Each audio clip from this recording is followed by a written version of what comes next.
Good morning students. आज का अपना टॉपिक रहेगा कारक।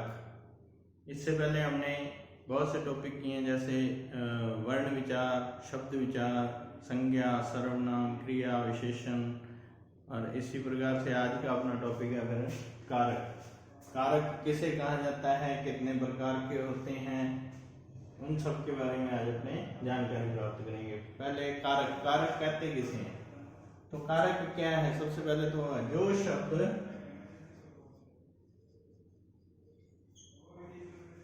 शब्द वाक्य के अन्य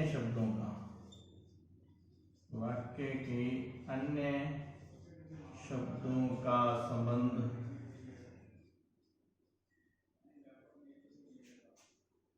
क्रिया से स्थापित करें।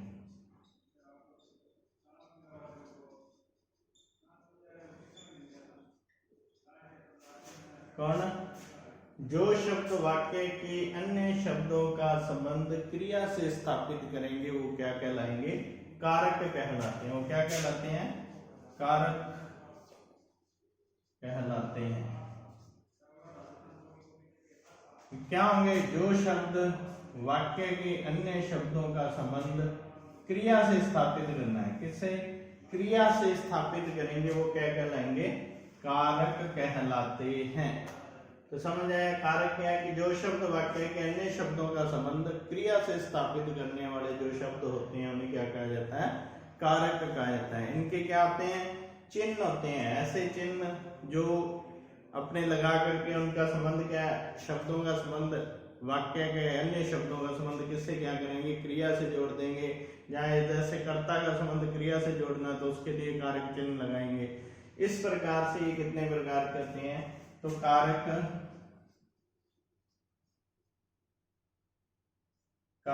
8 प्रकार करते हैं। कारक 8 प्रकार करते हैं। 8 प्रकार से हम क्रिया के साथ संबंध जोड़ सकते हैं। वाक्य के अन्य शब्दों का संबंध हम कितने प्रकार से? 8 प्रकार से क्रिया से जोड़ेंगे। तो वो 8 प्रकार कौन कौन से हैं वो अपने अभी करेंगे। पहले तो ये क्या, जैसे हमने किया, जो शब्द वाक्य के शब्दों का संबंध अन्य शब्दों का संबंध किससे? क्रिया से संबंधित करते हैं या स्थापित करते हैं, वो कारक कहलाते हैं। जैसे अपने कहने कि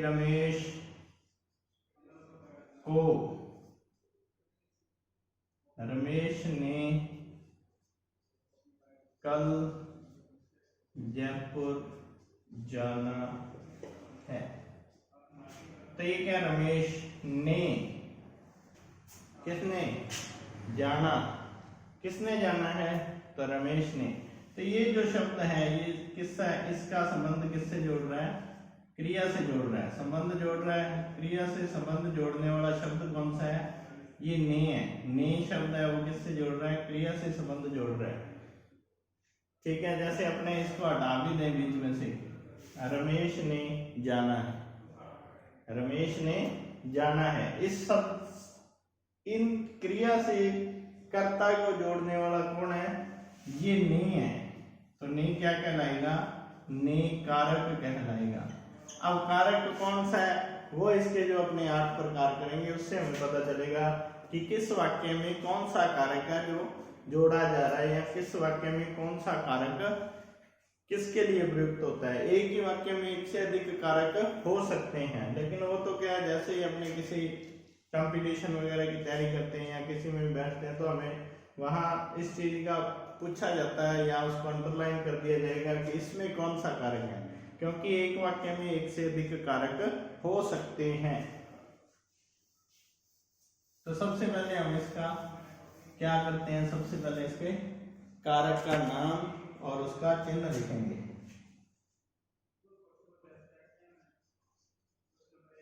कारक और कारक चिन्ह, कारक और कारक चिन्ह। सबसे पहले होता है कर्ता। कर्ता में क्या होगा? कई जगह तो हमें क्या कारक चिन्ह ने मिलता है। क्या मिलेगा? ने मिलेगा। कई जगह हमें क्या है? कुछ भी नहीं मिलेगा। कई जगह क्या होगा? कारक चिन्ह लगेगा ही नहीं। जैसे मैं कह दूं मोहन पुस्तक पढ़ता है, ठीक है, मैंने ये लिखा मोहन पुस्तक पढ़ता अब क्या है, यहाँ कारक चिन्ह नहीं आया, कोई भी कारक चिन्ह नहीं है, लेकिन क्रिया से संबंध तो हो रहा है, किसका, कर्ता का और क्रिया का संबंध तो हो रहा है, लेकिन कारक चिन्ह नहीं है। तो कई जगह क्या है, कारक चिन्ह का लोप होगा तो भी हमें क्या पता चल जाएगा कि इसमें कौन सा कारक हो सकता है। या आपने इसको जैसे ही लिखेंगे, मोहन ने पुस्तक पढ़ी, तब क्या आ जाएगा, ने आ जाएगा। अगर ये आया पुस्तक पढ़ता है, तब क्या आएगा, तब कारक चिन्ह का लोप रहेगा। या तो इसमें ये आ जाएगा, या कई जगह पे क्या आता है, कई बार क्या होता है, को, से या के द्वारा, कई जगह क्या आता है, को, से या द्वारा भी मिलता है। कई जगह क्या है, कभी कभी को, से या द्वारा का प्रयोग भी किसके साथ हो जाता है, कर्ता कारक के साथ। कर्ता कारक के साथ किसका प्रयोग हो सकता है, को, से या द्वारा का। ये कभी कभी हो सकता है। जैसे अपने कहें, पहले सिर्फ कारक और कारक चिन्ह लिखने हैं, बाद में समझाएंगे किसका प्रयोग कहाँ होगा। उसके बाद आता है कर्ता, उसके बाद कर्ता ने, उसके बाद कर्म को। लेकिन कई बार को में भी क्या हो जाएगा, कारक चिन्ह का प्रयोग नहीं होता। उसके बाद क्या हो गया, कर्ता ने, कर्म को। फिर आता है कारण से या के द्वारा, से या के द्वारा। उसके बाद आएगा संप्रदान, संप्रदान के लिए। संप्रदान क्या आता है, संप्रदान के लिए। या इसमें भी कई जगह क्या आ जाता है, को आता है। कर्ता ने या को या से द्वारा कभी कभी, ये क्या आएगा, कभी कभी आता है। कर्म को, कभी तो को मिलेगा, कई बार को भी नहीं मिलेगा। कारण से या के द्वारा, संप्रदान के लिए को। उसके बाद आता है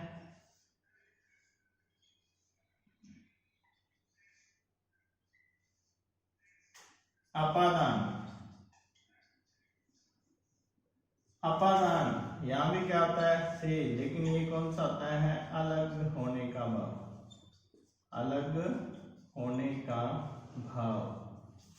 यहाँ क्या आएगा, अपादान से, कौन सा से, ये अलग होने का भाव है। एक से यहाँ आया है, ये से किसके लिए, करण यानी साधन के लिए।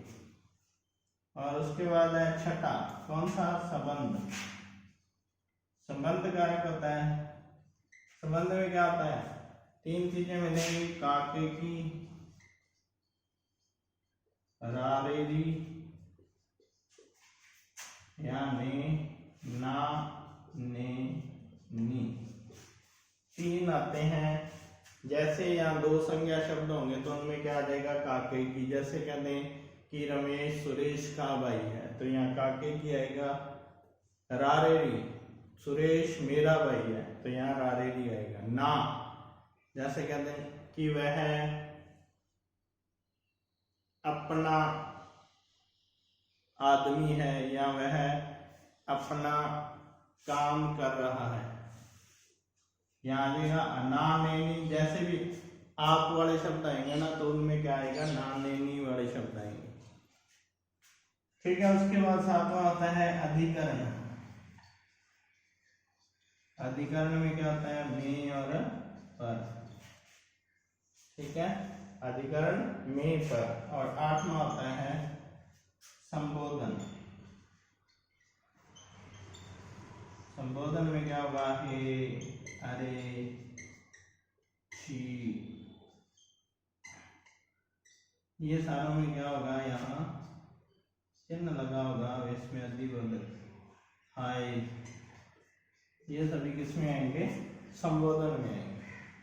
तो ये अपने कारक हैं। कारक कितने हैं, कारक और कारक चिन्ह। कारक कितने हैं, 8 कारक हैं, उनके कारक चिन्ह। जैसे कर्ता, में या को, से द्वारा कभी कभी आ सकता है। कर्म है तो कर्म में को आएगा, करण से या के द्वारा होगा। संप्रदान के लिए को। अपादान से अलग होने का भाव है। यहाँ से है करण कारक के लिए। संबंध में क्या आएगा, काके की रारेली या नाम में नी। अधिकार में क्या आएगा, में और पर। संबोधन में हे, अरे, छी, हाय, ऐसे करके बहुत से शब्द आते हैं जो आश्चर्य वाले, विस्मय वाले, ऐसे जो भी शब्द होंगे वो सारे किसमें आ जाएंगे, संबोधन में। अब अपने एक एक करके इनको करते हैं। सबसे पहले कौन सा है, कर्ता कारक। सबसे पहले हमारा क्या रहेगा, कर्ता कारक।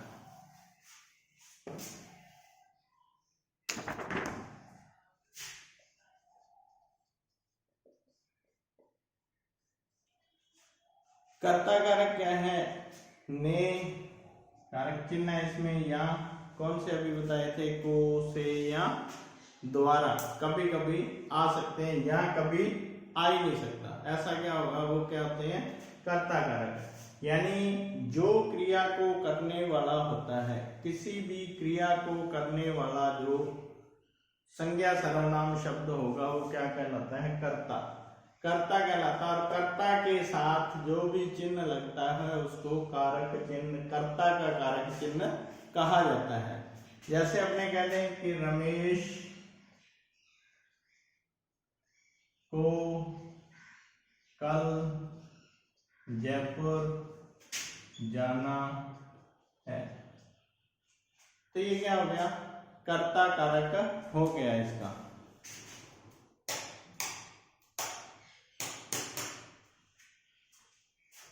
ठीक है, कर्ता कारक ने हो गया, ने, या उसके बाद जैसे अपने वो लिखा था के द्वारा, उसके द्वारा,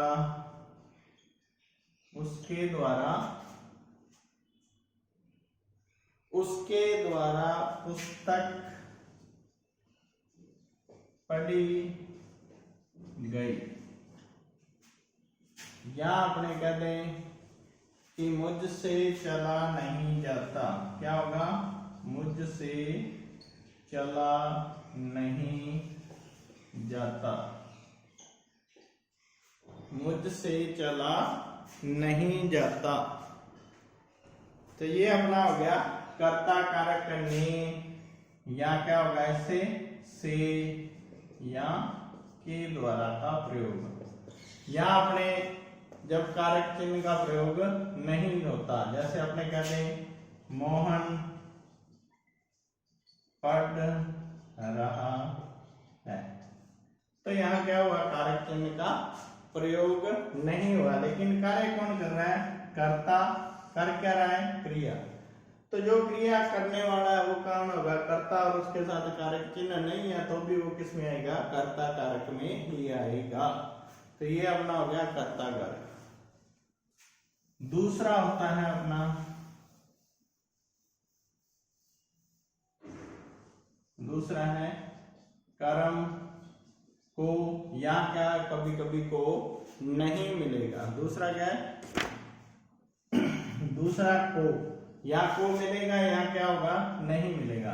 कर्म क्या होता है, जब क्रिया का प्रभाव कर्ता पर न पड़ के किस पर पड़ता है, कर्ता का प्रभाव क्रिया पर न पड़ के किस पे, संज्ञा सर्वनाम की क्रिया, संज्ञा सर्वनाम की जो कर्म होता है उस पर पड़ता है। क्रिया का प्रभाव किसी कर्ता को छोड़कर अन्य शब्द पर पड़ेगा तो वो क्या होगा, कर्म कारक होता है। वहां कर्म के लिए प्रयोग किसका होता है, कर्म को।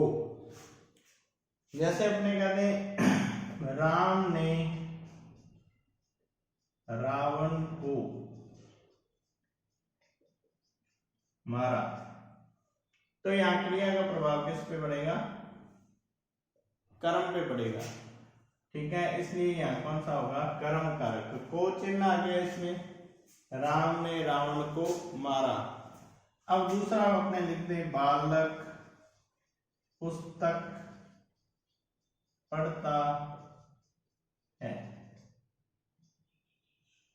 ठीक है, बालक पुस्तक पढ़ता है, ये किस में आएगा, पुस्तक है, पुस्तक को पढ़ता भी अपने कहें तो क्या होगा, अपने कहे पुस्तक को पढ़ता है, लेकिन को लगाने की जरूरत नहीं है, सीधा भी लिखा जा रहा है, इसलिए यहाँ क्या कारक चिन्ह का लोप हो गया। तो यहाँ सीधा ही आ गया बालक पुस्तक पढ़ता है, यहाँ किसका लोप है, कारक चिन्ह का लोप है। तो मैंने अभी बताया कि कर्म में क्या या तो को लगेगा या क्या होगा, कारक चिन्ह का लोप हो जाएगा। अगर अपने इसी को लिख देते बालक ने पुस्तक पढ़ी, पुस्तक पढ़ी, तब ये किस में चला जाएगा, कर्ता कारक में चला जाएगा। ने आ गया इसलिए किस में चला जाएगा, कर्ता कारक में चला जाएगा। तो ये हो गया अपना कर्म कारक। उसके बाद तीसरा आता है करण। करण क्या आता है, साधन। तो इसका चिन्ह क्या आता है, से या के द्वारा, यानी कर्ता द्वारा जिस साधन के द्वारा कोई भी काम किया जाएगा, कर्ता द्वारा जिस साधन का प्रयोग करते हुए कोई काम किया जाएगा तो वो क्या कहलाएगा, करण कारक कहलाएगा। कि कोई भी काम अपने कर रहे हैं, कर्ता द्वारा किया जा रहा है, जिस साधन के द्वारा किया जा रहा है तो वो क्या कहलाएगा, करण कारक कहलाएगा। जैसे रमेश द्वारा चाकू से फल काटा गया, तो यह साधन क्या है, चाकू। रमेश द्वारा चाकू से फल काटा गया। यहां आपने क्या लिखते हैं, रमेश ने चाकू से फल काटा, तो क्या कह देंगे अपने, रमेश ने चाकू से फल काटा। तो यह साधन क्या है, चाकू। चाकू से तो करण कारक, यानी जहां से का प्रयोग हो रहा है वहां क्या होगा, करण कारक होगा। या मेरे द्वारा पत्र लिखा गया, मेरे द्वारा पत्र लिखा गया, ठीक है, मेरे द्वारा पत्र लिखा गया। तो यहां भी क्या होगा, सॉरी थोड़ी सी ऐसे नहीं होगा, इसमें होगा कि मैंने कलम से, या करें कलम के द्वारा, मैंने कलम से या के द्वारा पत्र लिखा, मैंने कलम से या के द्वारा पत्र लिखा। तो ये क्या होगा, करण यानी साधन। साधन क्या है, कलम से या के द्वारा, कलम के द्वारा पत्र लिखा गया या लिखा, जो भी होगा, यानी जिस साधन का प्रयोग करके हम किसका करेंगे, जिस साधन का प्रयोग करते हुए हम क्या करेंगे, क्रिया करेंगे, वो क्या कहलाएगा, करण कारक कहलाता है।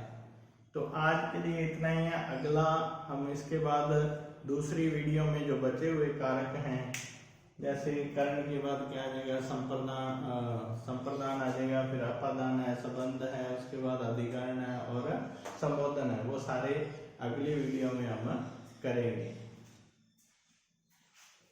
ऐसे कैसे करेंगे।